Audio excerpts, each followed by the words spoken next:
دائما كنلقاو انه هناك تطور في الاجهزه، ديما كيجيونا بيسيات جداد، تيجيونا بيسيات اللي هما بدي بيرفورمانس اللي كبار. الى اللي كيفرض هذه الضروره هما لي سوفتوير وانظمه التشغيل.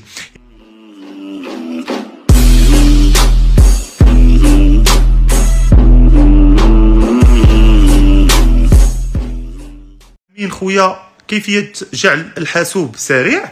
اذا كيفاش ترد الحاسوب ديالك سريع؟ هذا السؤال هذا كنبداو من لابارتي هاردوير حتى تنمشيو لابارتي سوفتوير.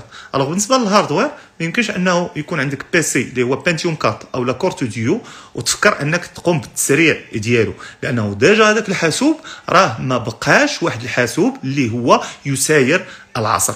بطبيعه الحال السؤال اللي كيتطرح هنا دائما هو علاش دائما كنلقاو انه هناك تطور في الاجهزه، ديما كيجيونا بيسيات جداد، تيجيونا بيسيات اللي هما بدي بيرفورمانس اللي كبار. الى اللي كيفرض هذه الضروره هما لي سوفتوير وانظمه التشغيل.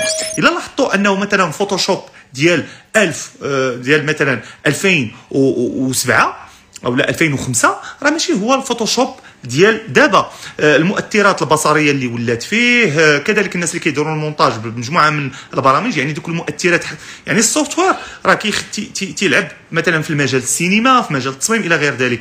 فباش يكون عندنا واحد البرنامج اللي كيخدم بواحد الكفاءه عاليه خصنا دائما يكون عندنا واحد البيسي اللي بمواصفات تقنيه عاليه. بطبيعه الحال ملي تنقولوا لابارتي هاردوير يعني انت عندك واحد بنتيوم 4 او لو كورتو ديو وكتفكر انك تسرعو، راه ما يمكنش انك تسرعو، لانه يعني البرامج الحديثه ولات كتطلب موارد حاسوب. فما يمكنش لك انك مثلا واحد البرنامج خارج في 2020 وانت بغيتي تانستاليه على واحد البيسي خارج في 2012 ولا 2010. فهذه نقطه. اذا هذه لابارتي هاردوير. كذلك تنهضروا على لابارتي هاردوير، كنهضروا كذلك انه في حالتي الا كان عندك بيسي مزيان تتفورماتي يلا باقي مفورماتي هي هذا، ولكن تتحس به ثقيل. الوغ هنا كنقدروا نهضروا في لابارتي اللي هي كذلك هاردوير، لانه البيسي ديالك الا مثلا كانت كيسخن، يعني الحراره، عامل الحراره هو اكبر عدو في المجال الالكترونيات.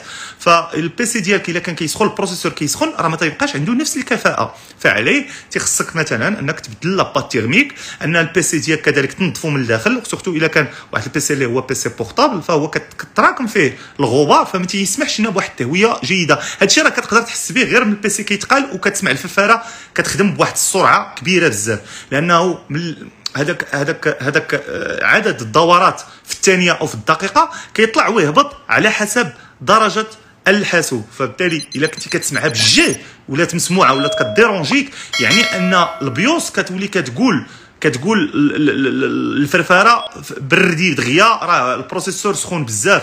فهنا كيعطيك واحد المؤشر انه راه البيسي ديالك كيسخن بزاف، فعليه راه خاصك تبدل لاباط تيرميك. عاده لاباط تيرميك راه خاصك تبدلها كل 6 اشهر، كل سنه على ابعد تقدير. كاين بزاف ديال الناس اللي شراو بيسيات بورطابل ولدابا راه ما عمرو بدل لاباط تيرميك. اللي ما عمرو بدل لاباط تيرميك يدير هكا.